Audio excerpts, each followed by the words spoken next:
का मंदिर हमारे कुल देवता है।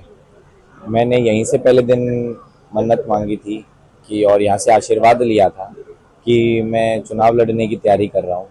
आज जब मैं चुनाव जीत के आया तो सबसे पहले मैं अपने कुल देवता बाबा हरिदास जी के पास आया। बाबा हरिदास जी हमारे जो कुल देवता है वो हमारे गांव और गांव गवांड पे आशीर्वाद रखते हैं। उन्होंने मेरे को भी आशीर्वाद दिया, मेरे सारे साथियों को आशीर्वाद दिया और मेरे बड़े बुजुर्गों ने भी आशीर्वाद दिया कि आज मैं दिल्ली यूनिवर्सिटी का अध्यक्ष बना और आज मैं सबसे पहले अपने कुल देवता बाबा हरिदास जी के पास मंदिर आया। कितना मायने रखती है ये चुनाव की? पिछली बार भी अप्लाई कर ये जीत तो मैं सारे अपने दिल्ली देहात हरियाणा के भाइयों को समर्पित करता हूँ कि उन्होंने मेरा पहले दिन से साथ दिया और आज मेरे को 16,000 प्लस वोटों से ऐतिहासिक जीत बना के मेरे को आज अपने घर वापसी बुलाया और मेरे को बड़ा ही अच्छा महसूस हो रहा है कि वो पहले दिन से मेरे साथ कंधे से कंधे मिला के खड़े थे। बुजुर्गों के आशीर्वाद ने मेरे को आज इतना आगे बढ़ा दिया कि मैं आजीवन इसका आभार रहूँगा। हरियाणा की खाप पंचायत भी काफी सक्रिय रही, सामाजिक ताना बाना पूरा आपके साथ था, कैसे देखते? पूरा अपना समाज और छत्तीस बिरादरी ने मेरा इतना साथ दिया जितनी मेरे को उम्मीद भी नहीं थी। मैं हर एक उस खाप में जाऊंगा, हर एक उस स्थान पे जाऊंगा जहाँ जहाँ पे मेरे को समर्थन मिला, जहाँ जहाँ से मेरे युवा साथी आए और मेरा समर्थन दिया, जहाँ जहाँ से मेरे बुजुर्गों ने मेरे को आशीर्वाद दिया, वहाँ मैं एक बार जरूर जाऊंगा। अब हरियाणा और विशेष तौर पर भादुड़ में बड़ी उम्मीद है कि हमारा छोरा प्रधान बना, तो क्या फायदा होगा? जी, अभी तो मेरा 1 साल का टेन्योर रहेगा दिल्ली यूनिवर्सिटी में। पहले मैं वहाँ सारे स्टूडेंट्स के लिए आवाज़ उठाऊंगा, वहाँ ये दिखाऊंगा कि एक हरियाणा का छात्र दिल्ली यूनिवर्सिटी में आके भी अध्यक्ष बन सकता है। जब मेरा वहाँ से टेन्योर हो जाएगा तो मैं अपने क्षेत्र में आऊँगा, क्षेत्र में जो जो समस्या होगी उनके लिए खड़ा रहूँगा। तो आगे दिल्ली यूनिवर्सिटी में छात्रों के लिए पहला काम क्या होगा? पहला काम वाली जो बात करते हो वो सरकार से संबंधित, पहला काम जो रहेगा स्पोर्ट्स के खिलाड़ियों के लिए रहेगा, क्योंकि मैं खुद एक स्पोर्ट्स का खिलाड़ी हूँ। मेरे यूनिवर्सिटी में एडमिशन ही स्पोर्ट्स का खिलाड़ी होता। हमारे दिल्ली देहात के हरियाणा के इतने स्टूडेंट्स पढ़ते हैं जो स्पोर्ट्स में इतना इंटरेस्ट रखते हैं, बट फिर भी उनके लिए अच्छी इक्विपमेंट, फैसिलिटी और मेडिकेशन नहीं है। तो सबसे पहली आवाज़ मैं उन युवा साथियों के लिए उठाऊंगा कि दिल्ली यूनिवर्सिटी का युवा और दिल्ली देहात और हरियाणा का जो पढ़ रहा युवा दिल्ली यूनिवर्सिटी में पढ़ रहा है वो पूरे देश में नाम रोशन करे। अगर उसको स्पोर्ट्स की फैसिलिटीज अच्छी मिल जाए तो पूरे अपने देश में नाम रोशन कर सकते हैं।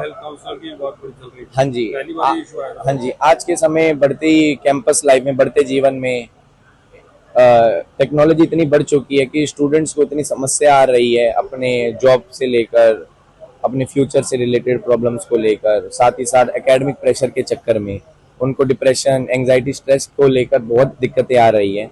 तो उसके लिए मैंने अभी आवाज़ उठाई कि हर कॉलेज के अंदर एक सेंट्रल काउंसलर, एक मेंटल हेल्थ काउंसलर होना चाहिए। किसी भी स्टूडेंट को कोई भी समस्या हो उससे जाके अपनी प्रॉब्लम शेयर करो, उसको सोल्यूशन मिले। तो घर में सबसे ज्यादा सहयोग किसका? घर में सबसे सहयोग मेरे बड़े पिताजी अशोक मान जी और मेरे बड़े पापा दलबीर मान जी और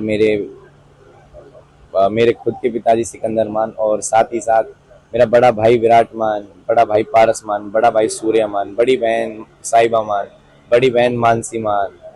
इतना मेरे को सहयोग मिला पहले दिन से कि मेरे को उम्मीद ही नहीं थी कि हम 16,000 अधिक वोटों से जीत के आज अपने गांव और अपने शहर में वापसी आएंगे। तो इस एक्टिव शेड्यूल में खाने पीने का ख्याल किसने रखा? माता? जी, मेरा 5 साल से संघर्ष इतना चल रहा था कि ये मैंने अपनी पूरी जी जान लगा दी कि इसमें, क्योंकि हमारे समाज का नाम छत्तीस बिरादरी और इतनी खाप लगी हुई थी कि मेरी इज्जत पे सवाल आ गई थी कि मैं विजयी होकर वापसी आऊँगा। मैंने खाने पीने ना नींद का ध्यान रखा, दिन रात एक करके इतनी मेहनत करी कि आज मैं 16,000 प्लस वोटों से विजयी हुआ।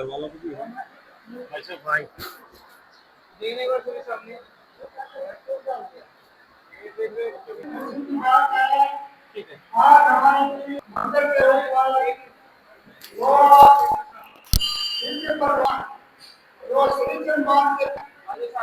हमारे सकले के प्रधान श्री उनके 3 पुत्र हैं भाई अशोक मान तस्वीर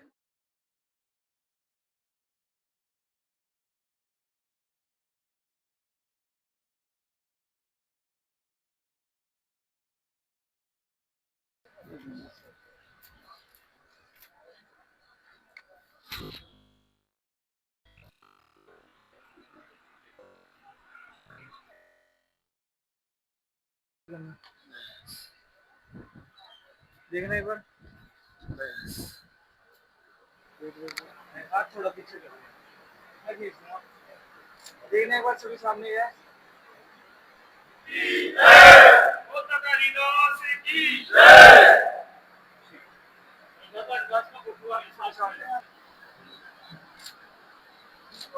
हो गया, 1 मिनट ऐसे रहना, सामने देखना।